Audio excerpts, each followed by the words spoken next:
Just as I was lost in my own head, a man's voice interrupted my thoughts. I'm done with moving all the boxes outside. Oh, thank you. There wasn't much space in the storage room in the first place.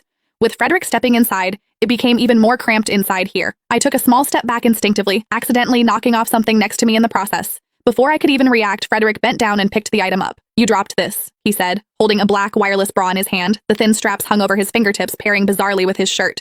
That night, wasn't I also wearing... Suddenly, my face flushed crimson red. He stared at me, and his gaze slowly intensified. Then, he leaned in out of the blue. You seem to be terrified of me. Why is that? My breathing quickened as our eyes met. With nowhere to run, I had a brain fart. I simply answered, Megan said you hit women. Before he could even process that, I squeezed through the gap next to him and dashed out. Megan, who had heard the commotion from outside, came over. Hit women? Which bastard has the guts to hit women? Frederick's expression turned even darker. Say another word, and I might very well hit you. Thanks to Frederick, our progress with moving the boxes accelerated. Work that should have dragged on until 7 p.m. or 8 p.m. was all done by 4 p.m. Not wanting to get in my way any longer, Megan pulled Frederick out of the store to leave. However, he stood firmly amidst the rows of lingerie on display. Are you that petty, Ms. Sawyer? Aren't you going to treat us to a meal? Upon hearing those words, I blushed. I sure will. What would you both like to have? Megan widened her eyes in shock. Frederick, how could you be so shameless? How could you expect my friend to treat you to a meal? Are you not ashamed? Pick the place, you two. It'll be on me, Frederick said. That's more like it. Finally satisfied, Megan linked arms with me and lowered her voice.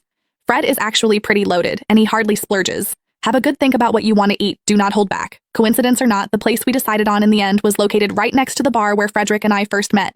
Neither Frederick nor myself were the chatty type. It was fortunate that Megan was there to ease the awkwardness by playing the life of the party. However, I kept sensing Frederick's gaze lingering on me. It was sometimes subtle, sometimes not. There was also an unmistakable, searing intensity in his gaze. Suddenly, my phone rang. Megan leaned in immediately to look at the screen. Is that Nikki? It's been a long while since I've seen her. I miss her. All of a sudden, the expression of the man across from me shifted. It wasn't until I walked out to answer the call that I heard him asking, in a low and deep voice, is she married? Frederick's question set Megan off instantly. What are you trying to say? Can't she have a kid without getting married? You really are such an old-fashioned prude. Oh, so she's not married? Frederick was back to his relaxed self. He leaned back against his chair and took a sip of tea. A smile was playing on his lips.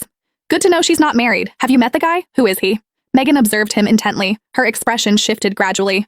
Fred, frankly speaking, that smug grin on your face is quite obvious. Just because you can't have your own love life doesn't mean you have to wish for someone else's misery, right? Frederick was left completely perplexed. Megan added, when Jenna gets back later, do not mention anything about Nikki's father. I suspect that she hasn't forgotten about that scumbag. That's why she hasn't dated again in all these years. Upon hearing that, Frederick gradually wiped that grin off his face.